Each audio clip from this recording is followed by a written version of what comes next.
Hey Youtubians, it's Tony here from We Try Anything, channel Try Anything so you don't have to.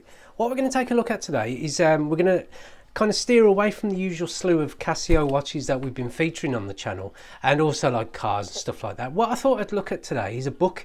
Now this is a book that is available via Amazon for about the princely sum of £20, and it's also available in Kindle format for £6. Basically, I mean, obviously with the Kindle format being a lot cheaper, I would steer away from that because there's a lot more you would experience if you went and got the hardback variant of this.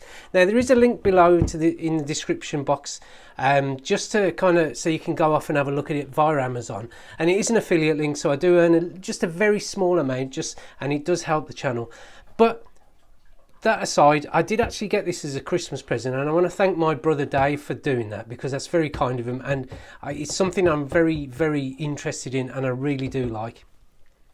So just to kick this thing, just to kick the review off, this is a book written by Matt Hranek. And basically, this Matt Heuer is a kind of a traveller, photographer, and he also runs he's a founder of a magazine called WM Brown, which is like he calls the WM Brown Project. And basically, what this is a culmination of watches and stories, as it says here. Iconic watches and stories from men who wore them, and women, I would add, because there is some women featured in this book. And what it is it is a book that I would say is aimed squarely at someone who loves watches or very much into their watches and is also a collector of watches. Now, what I would find about this, or what I would say this from the off, is if you are kind of thinking of it as a reference item or stuff like that for watches and kind of very luxurious watches, then I'd probably look away, because it's more about the stories behind the watches that are featured in this and the famous watches as such. So just taking a look around the actual what you get for your £19 or £20 as it's advertised on Amazon. What it is, it's quite a heavy book, as it were, which is encased within a very thick sleeve or kind of protection sleeve, and obviously this sleeve here has like an embossed element to it, which is based on, I believe, on the Rolex, which I'll show you featured underneath. And it is quite a stylish black and white look to it, really.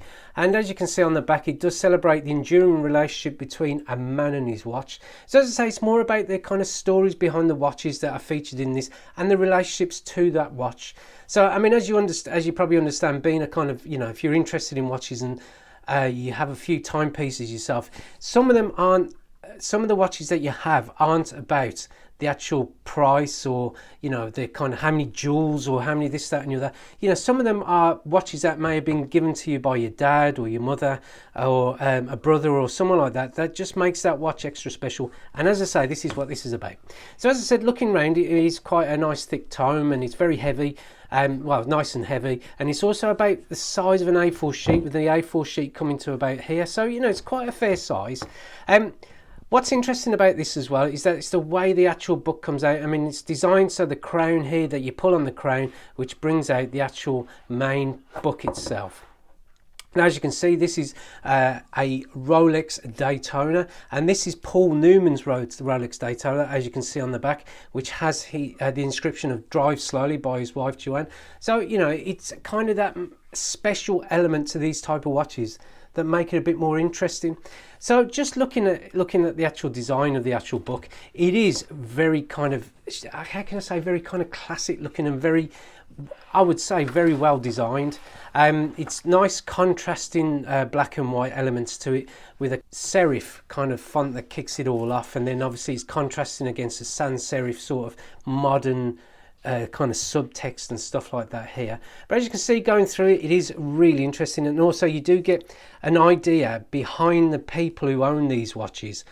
So if you've got kind of a quick reference to someone like, as I say, Naz or Kiku EB, who is the designer or the inventor of the kind of or brought the Casio G-Shock to the masses, and there's more, which I'm trying to find some more interesting people. Paul Newman, the like here, and Andy Warhol as well. There's a reference point there. You know, there's quite, and also talks about James Bond's Buzzsaw Rolex Submariner reference point there. And also, not only does he talk about the stories that are behind some of the watches that are featured in here, but also it goes into some of the archives of the well-known brands or well-known luxury brands that you do find, kind of, you know, your Rolexes and Tag Heuers and also Cartier and stuff like that.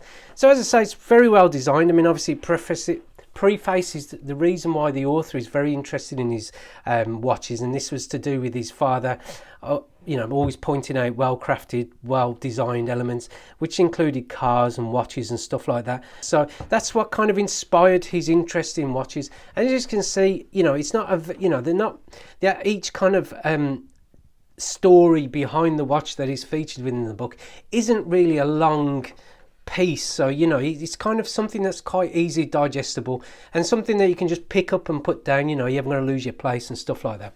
And also, as you can see here, this is kind of Paul Newman's watch, as what's featured on the front cover, and he talks about how, you know, he was given this just to photograph and how special it really was, because obviously, as you can see, his wife kind of inscribed the drive slowly element on the back.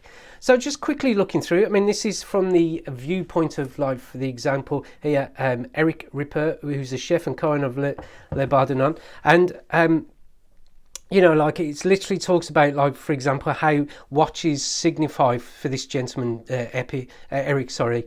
Like, for example, he buys a watch on a special occasion, and that's why something like this is very special to him. And as you can see, you know, it goes through, you know, like, for example, here, the Rolex archives that are here, and it talks about just, you know, some of the unique skill that's involved in creating these watches. And so, you know, I'm going ahead, you know, Mario Andretti, you know, the racing legend. And, you know, again, you know, he talks about why he's always been a watch guy and the reason why this watch is very important to him as a timepiece. There's also, as I say, you know, you've got kind of the person behind the Casio G-Shock here, Kiku Ibe, and he talks about what kind of inspired the design of the actual, you know, the iconic kind of G-Shock watches that we, you know, that from the 80s and up to today, and how, you know, how he came to kind of design the protection that is known in the G-Shocks. And interestingly, you know, his inspiration for the kind of protection element of the G-Shocks came from him. You know, there was a girl in a playground playing with a rubber ball, and it made him think that obviously the ball bounces and, you know, retains its shape and stuff, and it made him think, well, maybe if I encase the module or the kind of digital module within that kind of rubber ball or rubber, you know, like banding, or sorry, within that rubber encasing, how that would protect the actual module itself from breaking and the watch from breaking. And it just kind of shows you, you know, the elements that were involved to kind of make this happen. You know, it goes on, and I've got to say, you know, as a person who's interested in timepieces myself, not to the point of I know every watch and every kind of how they are and what the differences are and stuff like that, but as like watches that are from like more vintage watches up to more modern day watches, which are like your Casios and stuff, it gives a real insight into why people find these timepieces so special to them. And there was an interesting one, like, for example, this is Naz, who's a musician and entrepreneur. You know, he's got a Patek Philippe, and, you know, it just says to him, like, he was 17 years old, living in Queens. He knew he was a guy who had a Rolex Presidential, and he heard lots of people talking about it, and he just, you know, it was just something that kind of inspired that kind of interest in watches, really. And it just gives that kind of insight into why do people really go into these sort of watches and why they enjoy them so much. And, you know, going through, you know, you got your Timex Indiglo Ironman. Now these, you know, it's not always about luxury brands, but, you know, more kind of watches that are tall watches for, you know, like, for example, people use them for, you know, like for kind of going out there and adventuring and stuff. And it just talks about why he went for it and stuff like that. And again, you know, the archives of Tag Heuer and stuff like that, or Heuer as it's probably known. And, you know, another one which is Winnie the Pooh.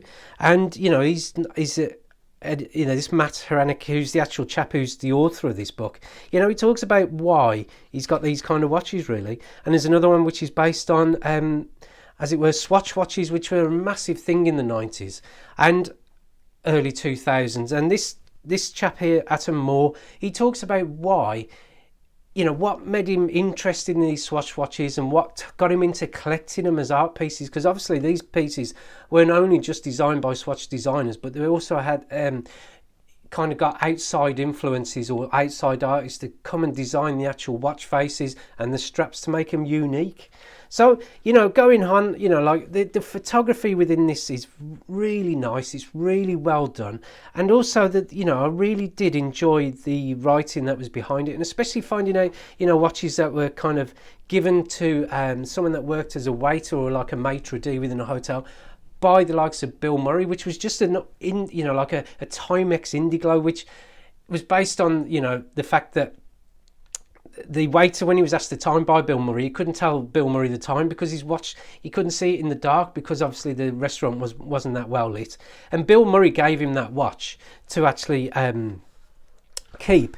And then later on in the day, obviously Bill Murray would keep phoning him of the evening, during the course of the evening, to ask the time, just so he knew that he was wearing his watch. So it was really good. And obviously you've got the kind of more bespoke Popeye Rolex, and it's just really good. I mean, you've got Grand Seikyo here, and you know, there's some real nice watches. Like this one was a gift to the President of the United States, and you know, he worn this during his his presidential run, and it's stuff like that that really does inspire, kind of, you know, making you think why people have such an affinity with the timepieces they have. And they're not new or they're not anything like that, but they are really interesting things to kind of find out a bit more about.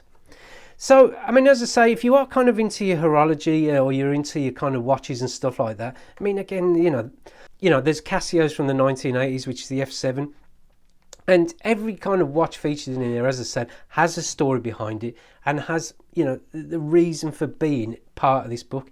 And as I would say, you know, if you do get the chance to maybe have a look and maybe consider this book, and you are interested in, as I say, horology and watches, and you're more interested in the reason for these watches and the reason why people are interested in these type of watches, and what inspires people to buy a very nice luxury timepiece, whether it's for like a special occasion or the reason for the special occasion, then look no further than this book, because it gives you a very nice insight into why some famous people or some people who are, you know, well known, as it were, why they've gone for these type of watches. And the reason being, like, for example, some of them are prototypes where the actual brand, like Rolex, has lent them to someone who's like an adventurer and something, just to see how the watch works and if it still works, you know, right after the actual event, as it were. So, you know, if you are interested in watches and stuff like that, as I've said, and it's something that, you know, you want to find out a bit more about, then I wouldn't hesitate in kind of suggesting this book, as it were, because it is an interesting read. It's nice, something really well designed that you can pop on your coffee table or on, you know, like a table where people just want to sit and have a flick through something. And it is something that you can just pick up and read a couple of parts of the book and then maybe put down. You know, it's not a heavy read by any stretch of the imagination, and also it's just something that I find would last. And, you know, for that reason alone, and especially because of my interest in watches and the stories behind them, then I would heartily recommend this. Hope you liked the quick review, and if you did, then please give it a thumbs up. It always helps the channel. This item is featured in the description box below, so you can find it on Amazon and the likes. If you want to see more from the We Try Anything channel, then please click on the subscription below. Thank you for watching this video, and we look forward to seeing you next time. Goodbye.